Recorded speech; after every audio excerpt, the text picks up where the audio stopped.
عزیزان گرامی، معزز بہنوں اور بیٹیوں، اس حیات مستعار، اس عارضی زندگی کا ایک ہی مقصد ہے اور وہ اللہ رب العزت کی عبادت ہے۔ زندگی کا اصل مقصد، اصل مصرف اور اصل اس کا جو صرف اور صرف اللہ رب العزت کی عبادت ہے۔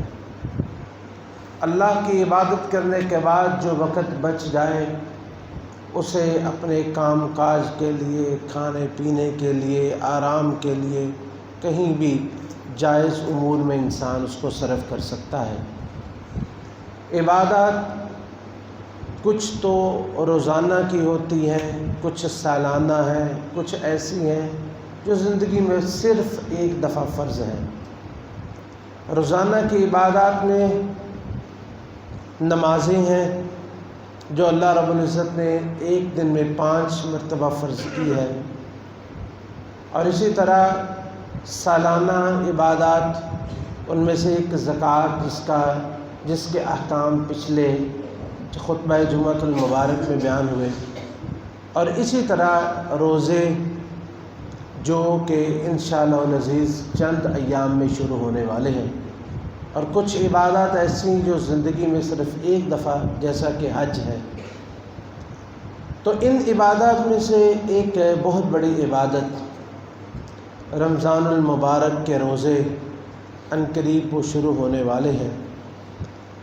جن کا رکھنا ہر مسلمان عاقل بالغ مرد عورت سب پر فرض ہے، اور یہ ایسی عبادت ہے کہ جسے ہمارے اسلاف بہت ہی اس سے محبت کرتے، اس سے پیار کرتے، اس کا استقبال کرتے، اس کا انتظار کرتے، اسے موقع غنیمت سمجھتے، اور نبی کریم صلی اللہ علیہ وسلم خود بھی صحابہ کرام کو اس کے آنے سے پہلے اس کی طرف راغب کرتے، اس کی اہمیت اجاگر فرماتے، جیسا کہ ابو ہریرہ رضی اللہ تعالی عنہ کی حدیث ہے کہ فرماتے ہیں کہ اذا کان اول لیلۃ من شہر رمضان، کہ جس وقت رمضان المبارک کی پہلی رات ہوتی، نبی علیہ الصلاۃ والسلام اپنے صحابہ کو جمع فرماتے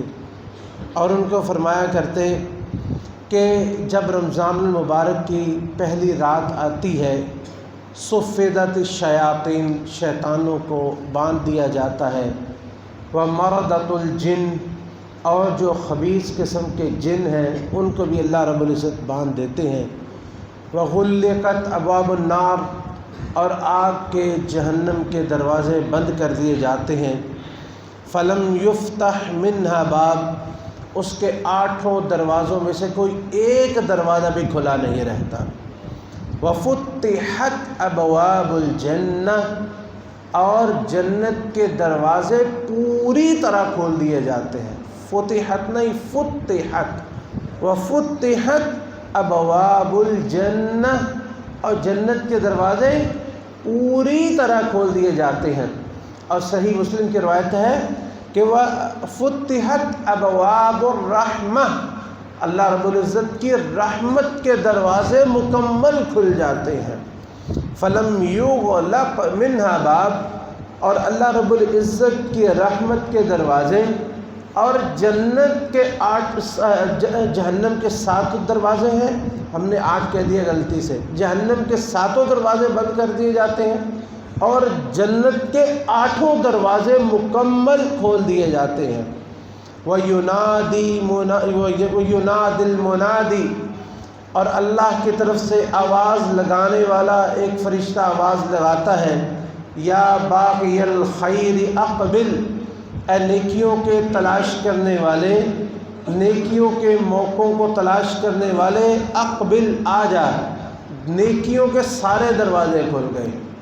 جب جنت کے 8 دروازے کھل گئے، اس کا مطلب یہ کہ نیکیوں کے جتنے دروازے ہیں وہ سارے کے سارے کھل گئے ہیں۔ وَيَا بَاغِيَ الشَّرِّ أَقْصِرْ، اے برائیوں کو تلاش کرنے والے، برائیوں میں اپنی زندگی کو برباد کرنے والے، اب وقت آ گیا ہے کہ توبہ کر کے اللہ کی طرف رجوع کر لو۔ وَلِلَّهِ عُتَقَاءُ مِنَ النَّارِ، کیونکہ اب ایسا مہینہ شروع ہونے والا ہے کہ جس کی ہر رات اللہ رب العزت بے شمار لوگوں سے راضی ہو کے ان کو جہنم کی آگ سے آزاد فرما دیتے ہیں۔ وَذَلِكَ كُلَّ لَيْلَةٍ، اور یہ جہنم سے آزادی ہر رات، رمضان المبارک کی ہر رات جاری رہتی ہے۔ عزیزان گرامی، رمضان المبارک کے فضائل، اس کے احکام یہ چلتے رہیں گے، کچھ آپ سن بھی چکے ہیں، کچھ سنتے رہیں گے، لیکن ہم آپ کے سامنے چند گزارشات رکھتے ہیں کہ رمضان المبارک سے پہلے ہمیں کن کاموں کو کر لینا چاہیے تاکہ اس مہینے کے فیض، اس کی برکتیں اور اس کی رحمتوں سے ہم اچھی طرح مستفید ہو سکیں۔ سب سے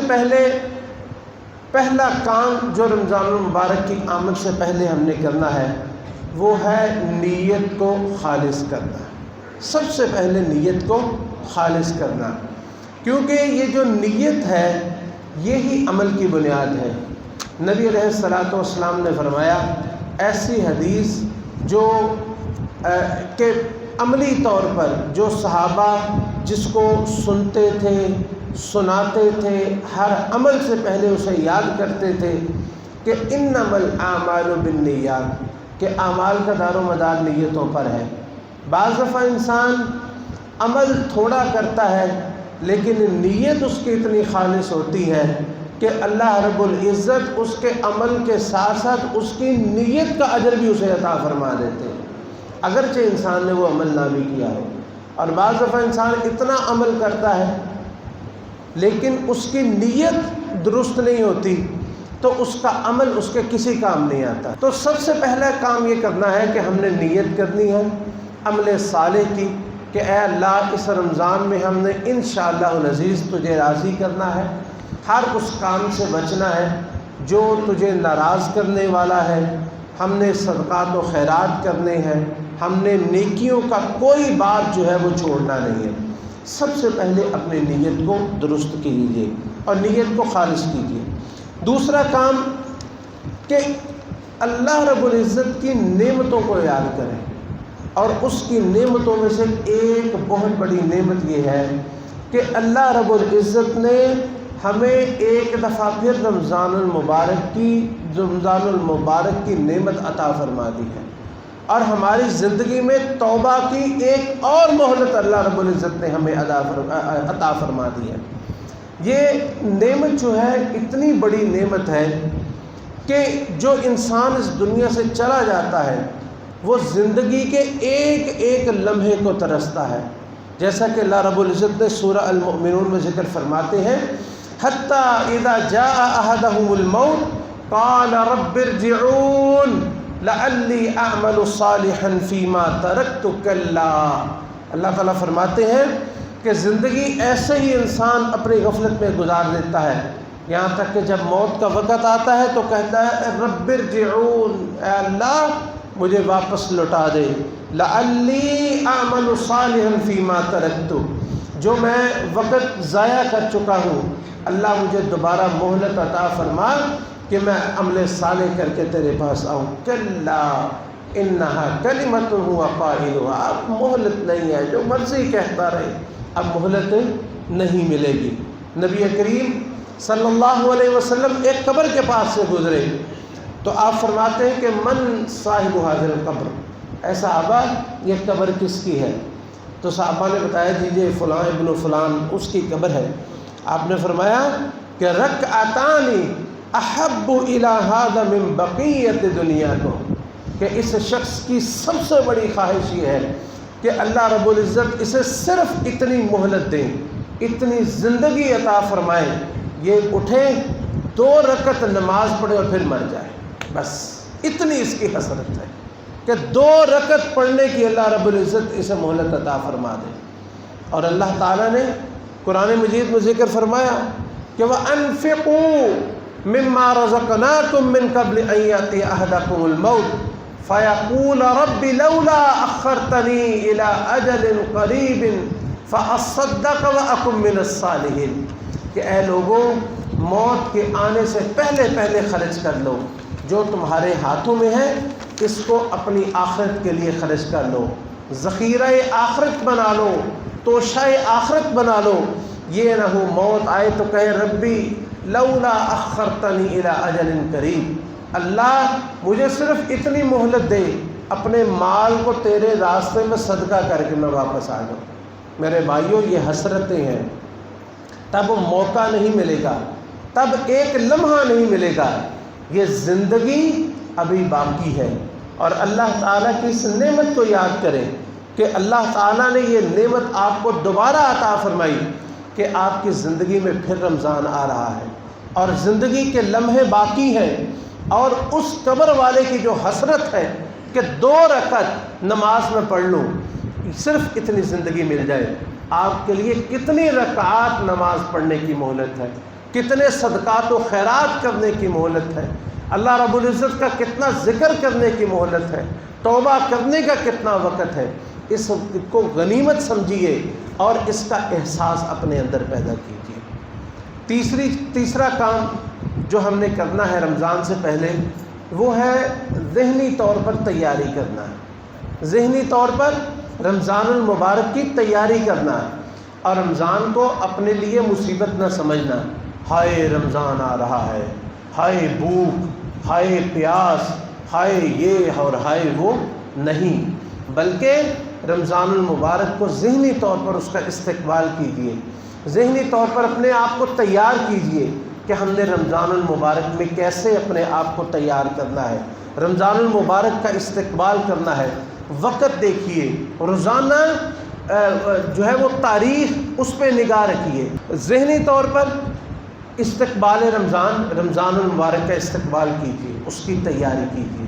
اور اس کے ساتھ ساتھ چوتھا کام یہ کہ عملی طور پر بھی رمضان کی تیاری کیجیے۔ عملی طور پر کیا کہ اپنے جو بھی کام ہیں ان کو سمیٹیے، ان کو ترتیب دیجیے، اور ان کے لیے اب عملی طور پر یہ کہ اپنی منصوبہ بندی تیار کیجیے کہ ہم نے اپنا دن کیسے گزارنا ہے۔ یہ نہ ہو کہ رمضان سے پہلے اور رمضان کے بعد اور رمضان کے اندر صرف بھوک اور پیاس کا فرق رہ جائے، صرف کھانے پینے کا ہمارا فرق ہو کہ ہمارے کھانے پینے کے اوقات مختلف ہو جائے، کہ پہلے صبح کھاتے تھے اب سحری کے وقت کھاتے ہیں، پھر پہلے دوپہر میں کھاتے تھے اب جو ہے وہ افطاری کے وقت کھاتے ہیں۔ صرف یہ نہ ہو کہ رمضان المبارک اور عام دنوں میں صرف کھانے پینے کا فرق رہ جائے، یہ نہیں ہونا چاہیے، بلکہ ہمارے جاگنے کے، سونے کے، عبادت کے، ہر چیز کے اوقات کار مرتب ہونے چاہیے کہ ہم نے زندگی کیسے گزارنی ہے۔ یقین کیجئے کہ ہم یہ نہیں کہتے آپ اپنی نیند کو برباد کریں، پورا وقت سوئیں، اپنا پورے وقت اپنے کام بھی کیجئے، لیکن صرف اگر ہم اپنے فارغ اوقات اور فضول اوقات اللہ رب العزت کی رضامندی میں لگا دیں، اور رمضان المبارک کی تیاری میں لگا دیں، اور قرآن کریم کی تلاوت میں لگا دیں، اور اللہ کے ذکر میں لگا دیں، اور یہ اللہ کا ذکر تو اتنا آسان کام، کوئی بھی انسان کو کام کر رہا ہو تو ذکر کرنا اس کے لیے نہایت ہی آسان، کام میں مشغول اور ساتھ و ساتھ اللہ کا ذکر بھی ہو رہا ہے۔ اپنے اوقات مرتب کیجئے، ہر بندہ اپنے بیٹھنے کی جو جگہ ہے، وہ چاہے اس کا گھر ہے یا اس کا آفس ہے یا اس کی دکان ہے، اپنے گھر کو، اپنے بیٹھنے کی جگہ کو تبدیل کر دیجئے۔ گھروں میں ایک جگہ مقرر کر لیجئے جہاں ایک جائے نماز ہر وقت پڑا ہوا ہو، جہاں قرآن کریم ہر وقت موجود ہو، جہاں دعاؤں کی کتاب ہر وقت موجود ہو، آپ کو دیکھ کے اس کی طرف رغبت ہو اور آپ کی توجہ اس کی طرف ہو۔ گھر میں سیونگ باکس، جو غلے جسے ہم کہتے ہیں، وہ رکھیں جس میں آپ صدقات و خیرات اس میں ڈالیں۔ یہ سارے کام اپنے اوقات کو مرتب کیجیے، اور جہاں دکان پہ بیٹھتے ہیں وہاں بھی اپنے لیے اللہ کا ذکر کی، معاونت کی جو بھی چیز ہے وہاں پہ رکھیں، قرآن کریم وہاں پہ نشان کے ساتھ رکھیں۔ فرصت ملے 2 آیتیں 3 آیتیں پڑھ لیں، دیکھیں دن میں اللہ تعالیٰ کتنی توفیق نصیب فرماتے ہیں۔ اپنے لیے اذکار کا وقت مقرر کریں۔ بعض لوگ انہیں یاد نہیں رہتا ہے تو یہ کاؤنٹر چھوٹے چھوٹے موجود ہوتے ہیں، وہ انگلی میں ڈالنے ہوتے ہیں، انسان کو اسے بار بار یاد آتا رہتا ہے کہ میں نے اللہ کا ذکر کرنا ہے، تو یہ کاؤنٹر اپنے پاس رکھیں۔ تو یہ ساری چیزیں جو ہے ان کو مرتب کر کے رکھیں۔ اپنے اوقات کار، سونے کے، جاگنے کے، فضول وقت جو ہے ان کو جو ہے وہ اللہ تعالیٰ کی فرما برداری میں لگائیں۔ تو یہ سارا ماحول عملی طور پر رمضان المبارک سے پہلے تیار کیجیے۔ اور اسی طرح 5واں کام عزیزان گرامی جو رمضان سے پہلے کرنا ہے، وہ ہم نے اپنے لیے اچھی صحبت مہیا کرنی ہے۔ ہم نے ذہنی طور پر یہ دیکھنا ہے کہ برے لوگوں کی صحبت ہم نے اختیار نہیں کرنی، اور سب سے برا ساتھی ٹی وی ہے۔ یہ جو ٹی وی اور اسی طرح یہ موبائل ہے، سب سے برا ساتھی اس وقت کو برباد کرنے والا یہ ہے۔ بری مجلسیں، برے دوست، بری محفلیں، ان کو ترک کرنا ہے، ان کو چھوڑنا ہے۔ دروازوں کے باہر گلیوں میں بیٹھنا چھوڑ دیں، فضول اوقات جو ہیں ان کو ضائع کرنا چھوڑ دیں، اور اپنے اوقات مفید کریں، اور اچھی مجلسوں کو اختیار کریں۔ اور سب سے بہترین بات یہ ہے کہ تنہائی اختیار کریں، اللہ کے ذکر کے لیے، اس کی یاد کے لیے، قرآن کریم کی تلاوت کے لیے۔ اور یہ تنہائی اگر مسجد میں ہو تو یہ سب سے بہترین ہے۔ ایک نماز کے بعد دوسری نماز کا انتظار کریں، اور اسی طرح قرآن کریم کی مجلسیں ان کو تلاش کریں۔ اور یہ مجلسیں نہیں ہیں جو ساری رات جلسے ہوتے رہتے ہیں اور جس میں سوائے جو ہے وہ وقت کی بربادی کے، بلکہ ایسی مجلسیں جس میں اللہ کی طرف بلایا جائے، جس میں اللہ اور اس کے رسول کی دعوت دی جائے، جس میں اللہ کا ذکر کرنے کی ترغیب دلائی جائے، ایسی مجلسوں کو، ایسی صحبت کو اختیار کیجیے۔ اور فہم قرآن کی جہاں پہ کلاسیں ہوتی ہیں، جیسے یہاں پہ الحمدللہ یہ خواتین کے لیے بھی اور مردوں کے لیے بھی مسجد میں، مرکز میں فہم قرآن کی کلاسیں ہیں۔ خواتین کے لیے الحمدللہ دورہ قرآن کا ایک خاص موقع اللہ تعالیٰ نے عطا فرمایا ہے، اس میں خواتین شرکت کریں۔ اپنے دن کا کچھ وقت جو ہے وہ قرآن کے فہم کے لیے دیں، اچھی صحبت، اچھے لوگوں میں بیٹھیں۔ اور سب سے اچھی صحبت جو ہے یہ نماز باجماعت ہے، اس میں شرکت کریں۔ اور اس نماز باجماعت کے ساتھ نماز تراویح ہے، اس سے اچھی صحبت اور کون سی ہوگی کہ جس کی بنیاد اللہ کی کلام ہے، اللہ کا ذکر ہے اور اللہ کی یاد ہے۔ اپنے صحبت اس کا خاص طور پر خیال رکھیں، کیونکہ نبی علیہ الصلوۃ والسلام نے فرمایا کہ ہر انسان اپنی صحبت سے پہچانا جاتا ہے،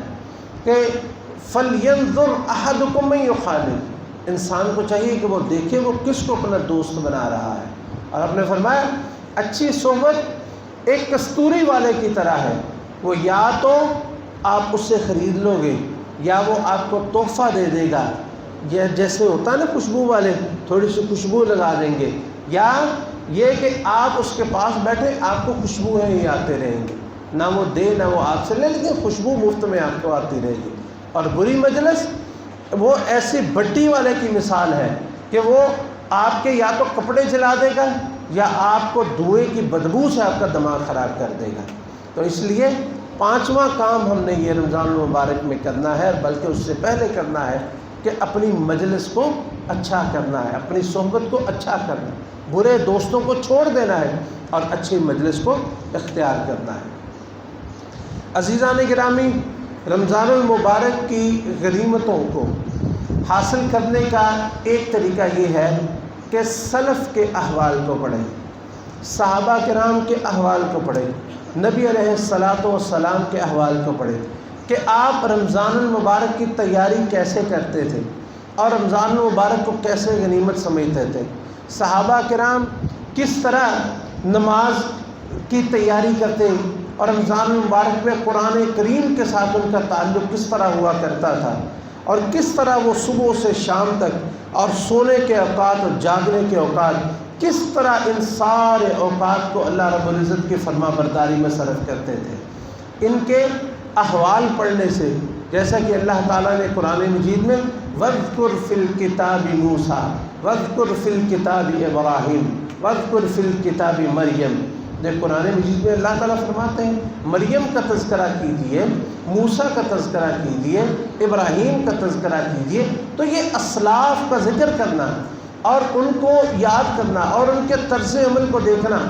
یہ ہمارے لیے اللہ کی عبادت میں بڑی اس میں معاونت ہو جاتی ہے، ہمارے لیے اسوہ حسنہ یہ بن جاتے ہیں کہ یہ لوگ جس طرح یہ رمضان المبارک کو غنیمت سمجھا کرتے تھے کہ 6 مہینے رمضان کا وہ انتظار کرتے، کانوا یدعون اللہ 6 اشہر ان یبلغہم رمضان، 6 مہینے دعائیں کیا کرتے اللہ ہمیں رمضان تک پہنچا دے، اللہ ہمیں رمضان کی توفیق نصیب فرما دے۔ اور جب رمضان المبارک ان کو نصیب ہو جاتا، اس کی مبارک ساتھ انہیں مل جاتی، دن رات اللہ رب العزت کے فرما برداری میں گزارنے کے بعد 6 مہینے تک دعائیں کرتے رہتے، اللہم تقبل منا رمضان، اللہ رمضان میں جو کچھ ہم نے پڑھا،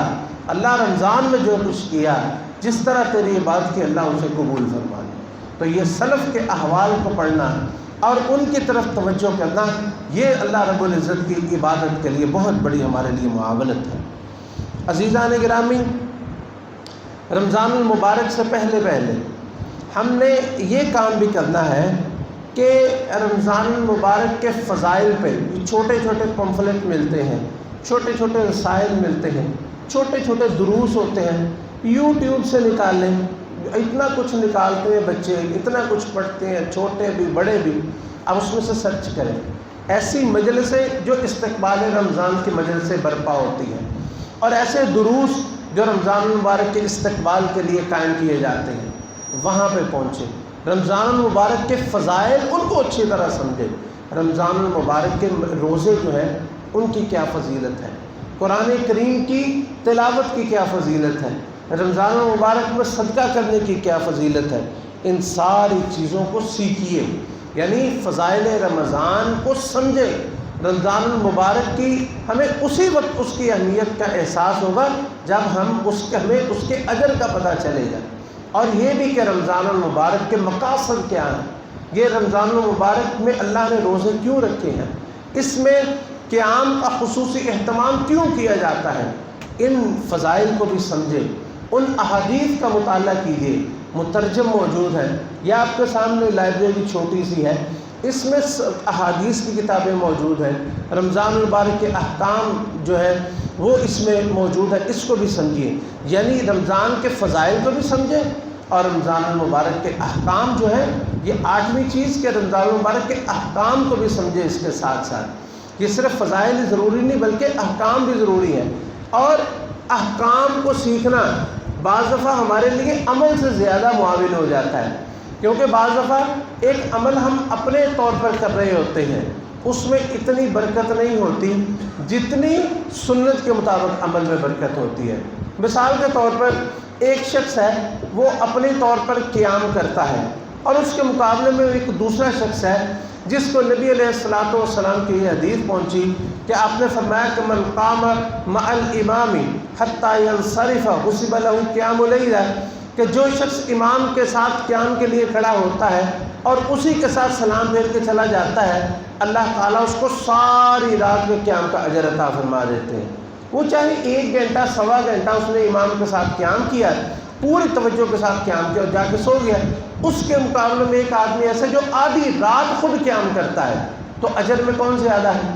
وہ جس نے امام کے ساتھ قیام کیا، اور امام کے ساتھ جو ہے وہ پورے کا پورا جو ہے وہ ابتدا سے انتہا تک امام کے ساتھ رہا۔ تو رمضان المبارک کے احکام کو سیکھیے، کون سے روزے کے مکروہات ہیں، روزہ کن چیزوں سے ختم ہو جاتا ہے، کن چیزوں سے ٹوٹ جاتا ہے، روزے میں کون سے کام ہمیں کرنے چاہیے اور کون سے نہیں کرنے چاہیے۔ تو یہ کوئی مشکل نہیں ہے، کتابیں موجود ہیں، علماء کے دروس موجود ہیں، لیکن اس میں ہر رطب و یابس آپ حاصل نہ کریں کہ جو بھی چیز آپ کو فیس بک پہ مل جائے یا واٹس ایپ پہ آ جائے اور اس پر عمل شروع کر دیں، نہیں،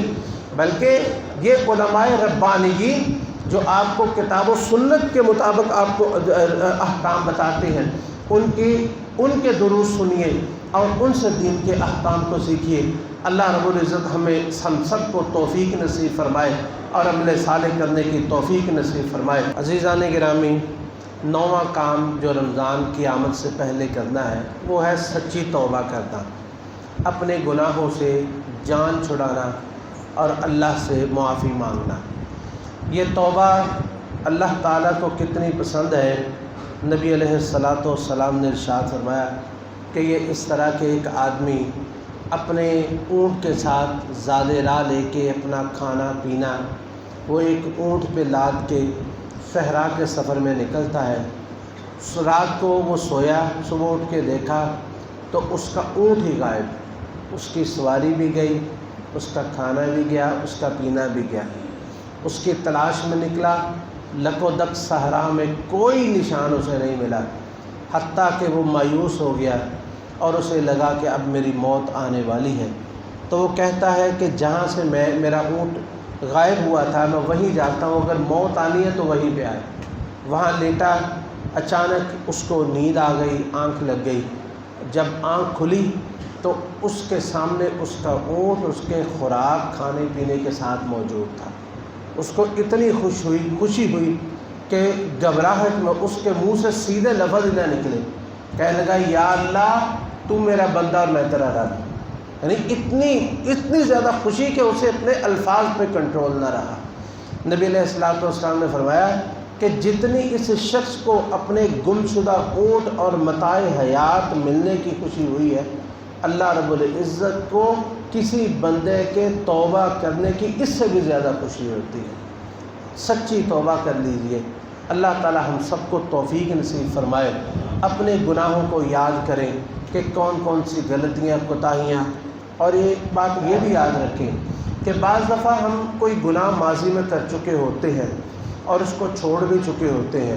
وہ ختم ہو چکا تھا لیکن ہم نے اس سے توبہ نہیں کی ہوتی، کہ وہ گناہ ہم سمجھتے ہیں کہ ختم ہو گیا، ہم نے کیا تھا اب نہیں کرتا، لیکن ہم نے اس سے توبہ نہیں کی۔ اپنے گناہوں کو یاد کریں اور اس طرح اپنا حساب کریں جس طرح کسی اپنے شریک کا حساب کرتے ہیں۔ اپنا نفس کا حساب کریں، اپنا محاسبہ کریں اور اپنے اعمال کو، برے اعمال کو یاد کریں اور ایک ایک کی توبہ کریں، اور پھر ایسی توبہ کہ یا اللہ جن کو میں جانتا ہوں اس سے بھی توبہ، اور جو میں نہیں جانتا تیرے علم میں بھول چکا ہوں یا اللہ میں اس سے بھی توبہ کرتا ہوں۔ اور 10واں کام جو رمضان سے پہلے کرنا ہے وہ ہے اللہ رب العزت سے دعا کرنا۔ ایک تو یہ دعا کرنا کہ اللہ یہ جو وقت رہ گیا ہے یا اللہ ہمیں رمضان المبارک تک صحیح سلامت پہنچا دے، اور رمضان المبارک میں ہمیں ایسے عمل کرنے کی توفیق نصیب فرما جس سے تو راضی ہو جائے، جس سے تو خوش ہو جائے۔ اور اس میں بہت ساری دعائیں جو رسول اللہ صلی اللہ علیہ وسلم سے ثابت ہیں کہ آپ عمل صالح کے لیے وہ دعائیں کیا کرتے تھے، وہ دعائیں کرنی چاہیے۔ اور ان میں سے ایک دعا نبی علیہ السلام نے ایک صحابی کو فرمایا تھا کہ میں تجھ سے اللہ کے لیے محبت کرتا ہوں، تو اس محبت کا تحفہ آپ نے اس کو یہ دیا کہ آپ نے فرمایا کہ ہر نماز کے بعد اس دعا کو نہ چھوڑنا، ربی اعنی علی ذکرک و شکرک و حسن عبادتک، اے اللہ میری مدد فرما، میں تیرا ذکر کروں، تیرا شکر کروں اور اچھے طریقے سے تیری عبادت کروں۔ اس دعا کو خاص طور پر اپنے سجدوں میں اور اپنی تنہائیوں میں اور رات کے لمحات میں اس دعا کو بار بار کریں کہ یا اللہ رمضان آ رہا ہے، تیری مدد کے بغیر اور تیری توفیق کے بغیر ہم نیکی کر نہیں سکتے، اور اللہ ہمیں ایسی نیکی سے بھی بچا کہ ہم اس کو کر لیں لیکن وہ تیرے ہاں قبول ہی نہ ہو۔ اللہم انی اعوذ بک من علم لا ینفع ومن قلب لا یخشع ومن نفس لا تشبع ومن دعوت لا یستجاب لها۔ کچھ دعائیں ہم کرتے ہیں، آپ بھی ہمارے ساتھ شامل ہوں، اور جو بھائی ان دعاؤں کو چاہتے ہیں کہ ان کو الگ سے مل جائے، انشاءاللہ العزیز ہم آج ہی واٹس ایپ گروپ میں جو ہمارا ہے مرکز کا، اس میں دعاؤں کو ترجمہ اور حوالہ کے ساتھ سب لوگوں کے ساتھ شیئر کر دیں گے تاکہ جو ان کو پڑھنا چاہیں بار بار اللہ تعالیٰ ان کو اس کی توفیق نصیب فرمائے۔ اللہم رحمتک ارجو، اللہم رحمتک نرجو فلا تکلنا الی انفسنا طرفۃ عین واصلح لنا شأننا كله لا اله الا انت اللهم إنا نسألك علما نافعا وعملا متقبلا ورزقا طيبا. اللهم إنا نسألك من الخير كله عاجله وآجله ما علمنا منه وما لم نعلم، ونعوذ بك من الشر كله عاجله وآجله ما علمنا منه وما لم نعلم. اللهم إنا نسألك بكل ما سألك به عبدك ونبيك محمد صلى الله عليه وسلم، ونعوذ بك بكل مستعاذك به عبدك ونبيك محمد صلى الله عليه وسلم. اللهم إنا نسألك الجنة الفردوس وما قرب إليها من قول وعمل، ونعوذ بك من النار وما قرب إليها من قول وعمل. اللهم صل على محمد وعلى آل محمد كما صليت على إبراهيم وعلى آل إبراهيم إنك حميد مجيد. اللهم بارك على محمد وعلى آل محمد كما باركت على إبراهيم وعلى آل إبراهيم إنك حميد مجيد.